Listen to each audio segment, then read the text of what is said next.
na po natin. Okay. Sikapin po natin na talagang neutral muna tayo ngayon, neutral. Neutral muna, wala muna akong kakampihan sa kanila. Neutral muna kasi lahat naman tayo, nagulat. Pati sila nagulat din, eh, 'di ba? Pati yung mga defender nila nagulat din, nagtataka rin, eh. Oh, yung mga reactor nila nagtataka din. Ako neutral muna ako ngayon, neutral muna. Okay. Pero yun nga bilang reference kay Ninang Daisy, kay June nagtutugma naman, 'di ba? Nagtutugma naman po. Okay, tuloy tayo. Pwede na po natin yang bitawan dahil Puwede na daw pong bitawan dahil yung yung mga taong may kinalaman ho dun sa issue is nagkausap na po ano. ayun, puwede na daw pong bitawan yung mga batuhan kasi yung mga involved dun sa issue ay nagkausap na. So, tama. Tama po, nagkausap na, okey na. Sa madaling salita, okey na, nagkausap na kayo, puwede ng bitawan. Eh, according sa napapanood ko kanina sa mga live stream ng mga defender ninyo, mga reactor niyo, mukhang hindi sila kumbinsido sa mga paliwanag ni Tech June. According po 'yun sa mga live stream nila. May premiere, may live, ah, ilang defender na po nila nagpapaliwanag, mukhang hindi kumbinsido sa paliwanag ni Tech June or mukhang ayaw sumunod sa panawagan ni Tech June na puwede ng bitawan. Parang ayaw bitawan, gigil na gigil pa din. Mm. Gigil na gigil pa rin po sila sa issue. Bagaman may panawagan na po yung amo nila na si Tech June ay gigil pa rin. Ako hindi ko wala muna akong babanatan ngayon kasi ayan na nagkatabi na yung dalawa. Mukhang mukhang okey naman, mukhang nagkausap na. Okey.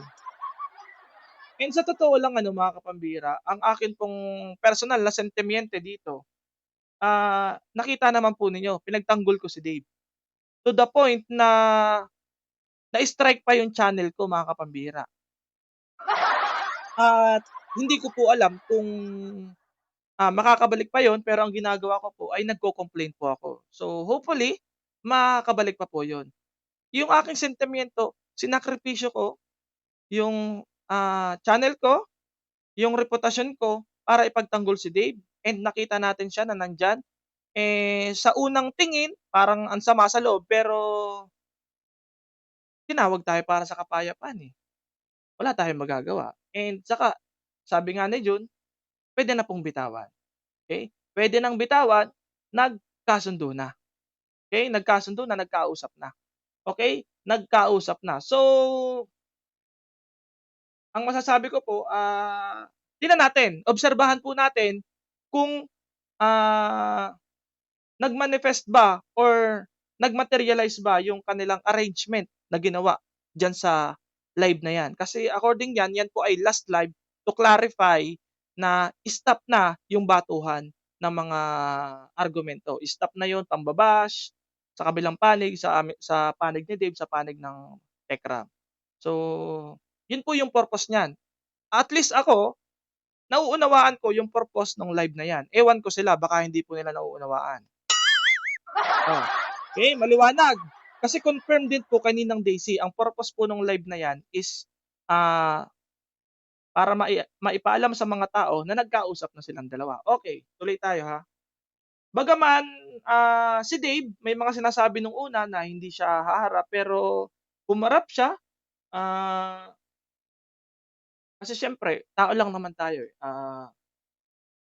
kailangan din natin ng sabi nga niya, peace of mind yung kailangan niya, okay. Tingnan natin. Sino ho dito ang masaya na nagkausap-usap na po kami? Sino dito ang masaya? Eh, kaso lang po talaga sa totoo lang, majority of the audience, siguro 50%. 50% yung masaya, 50% yung hindi kahit sa audience niyo. Oo. Kahit sa audience po ninyo, may nababasa pa nga akong comment, kapag tinanggap daw po si Dave, ay magki-quit na sila or back out na sila kay Tekram. Ayun, sa comment section po yun, according yun sa audience niya, tinanong niya yung audience niya, sino daw po yung masaya. Eh, mali naman kasi kung magiging ano tayo, magiging, ah, yung bang gusto natin puro away, mali mali rin nga naman yun. And let's think positive na lang sa mga puwedeng mangyari after this. kung positive talaga yung mangyari. Pero kung negative pa rin, di tuloy, 'di ba? Pero hopefully, positive talaga yung effect nito, mga kapambira. Okey, tuloy natin. Bago na 'to. Ano, ka-Telegram wala kaming masyadong detalye na Okey. Ito. i-o-open na po sa inyo. Wala daw pong masyadong detalye na i-o-open up, bakit? Kasi mag-uusap pa po kami sa mga susunod po na mga araw. Ayun, may susunod pang pag-uusapan. According po dun sa live ni Ninang Daisy is October 25, mapa-finalize po yung pag-uusap patungkol po dun sa gamit. Kasi ang kinater nga po ng PAW, take note, ang kinater po ng PAW ay yung gamit, tsaka yung motor. Okay? Oh, play. Okay. Ano, leave nga po kayo ng comment diyan mga kapambira, ano po yung pakiramdam ninyo ngayon? Ako puyat talaga, kita niyo naman po sa mata ko, lubog na. Wala po tayong tulog kagabi. Tingnan po natin. Pero in general ka-Telegram, paayos naman po yung aming paayos naman po yung aming pag-uusap. So, In general is paayos. Ibig sabihin, ah, going going into positive. Going into positive, ibig sabihin, umaasa si Tech Jun na sa positibong bagay patutungo 'yan, okey? Tingnan natin kasi kahit po yung mga defenders nila hindi rin po makapaniwala.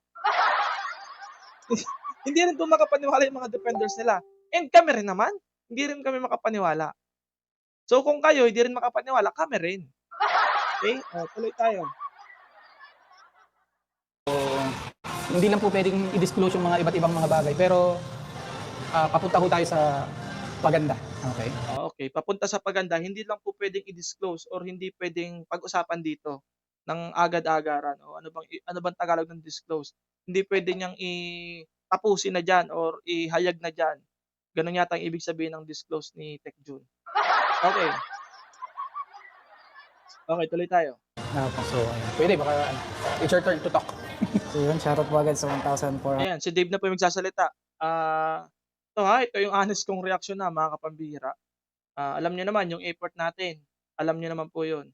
Okey, tuloy tayo. 141 viewers. So, kamusta po kayo? Na-miss ko po kayong lahat. Okey, So yun po, syempre unang-una sa lahat dito. Syempre gusto ko rin humingi ng tawad sa lahat. ayun, humingi na siya ng tawad, okey? Kumbaga, kanina nga 'to di ako makapagsalita, awkward ako sa inyo 'to, eh. Like paano? Na-awkward-dan daw siya, sige. So yun din parang feeling ko din na, yun nga, meron tayong mga kanya-kanya tayong agenda sa buhay. Pero May mga kanya-kanyang agenda sa buhay, okey, sige. iba pa rin talaga pag nagkaayos yung dalawang panig.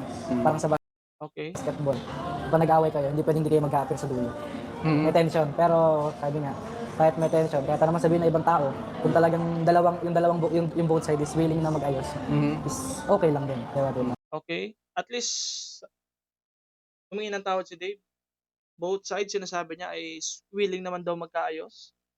Willing nga ba both side? Tingnan natin. Yes. So kahit, wala din naman ngayon, di natin maiwasan yan kasi nandyan sila, eh. Di natin maiwasan yung mga taong kung ano sabihin, ganito, ganyan. Pero, andito naman ako hindi para sa sinasabi nila yan. Nandito ako para makipag-ayos.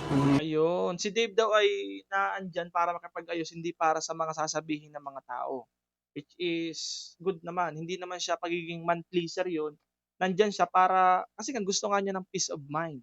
Tahimik na, para matigil na. Kasi 'yan din yung advice nung lawyer, mag-last live kayo para matigil na, okey? Nandito ako para hindi mapakitang tao. Basta ako hindi po ako ano lang po ako. Kung hangga't kaya kong, sabi ko hangga't nabubuhay po ako, hihingi po ako ng tawad sa mga lahat ng tao. Hangga't nabubuhay siya hingi daw siya ng tawad sa lahat ng mga tao, okey? Okay. Yun lang po. So yun.